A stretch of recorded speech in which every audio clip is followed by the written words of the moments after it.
নমস্কার বন্ধুরা, মিনু রান্নাঘরে আপনাদের স্বাগত। আজকে আমি কড়াইশুঁটির বেবি খাস্তা কচুরি বানিয়ে দেখাবো। তার জন্য আমি কড়াইশুঁটি আগে থেকে সেদ্ধ করে নিয়েছি। এবার জল ফুটিয়ে নিয়ে তার মধ্যে নুন আর চিলি ফ্লেক্স দিয়ে তার মধ্যে সুজি দিয়ে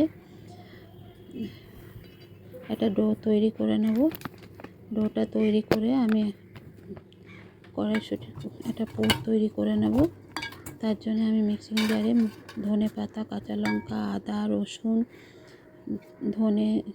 গোটা ধনে, গোটা জিরে আর গোলমরিচ নিয়ে একটা পেস্ট তৈরি করে নেব।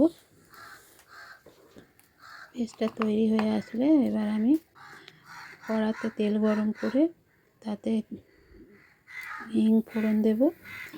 এবার আমি ওই পেস্ট করা মশলাটা দিয়ে ভালো করে কষিয়ে নেব। একটু নুন মিষ্টি দিয়ে ভালো করে কষিয়ে নেব।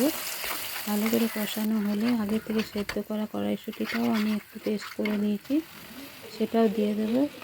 দিয়ে নিয়ে ভালো করে নাড়াচাড়া করে শুকনো হয়ে আসলে তখন আমি কুচানো কাজু আর কিশমিশ আমি দিয়ে ভালো করে নাড়াচাড়া করে নামিয়ে নেব। পুরটা তৈরি হয়ে যাওয়ার পর এবার আমি ওই ডোটা থেকে লেচি কেটে এক একটা লেচিতে আমি গোল গোল একটা পুর ভরে বলের আকৃতি ছোট ছোট করে তৈরি করে নেব।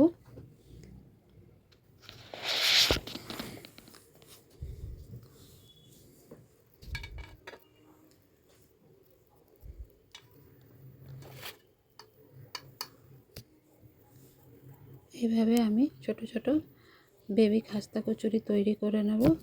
করে নিয়ে আমি এবার গরম তেলে, ছাঁকা তেলে সব কটা আমি তুলে রাখবো, ভেজে লাল লাল করে ভেজে তুলে রাখবো।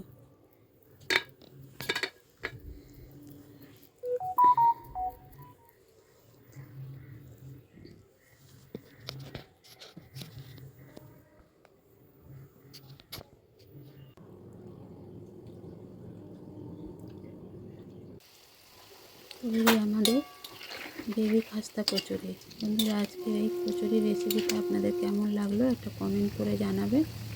একটা লাইক, শেয়ার, ফলো, সাবস্ক্রাইব করে পাশে থাকার অনুরোধ রইল। ধন্যবাদ।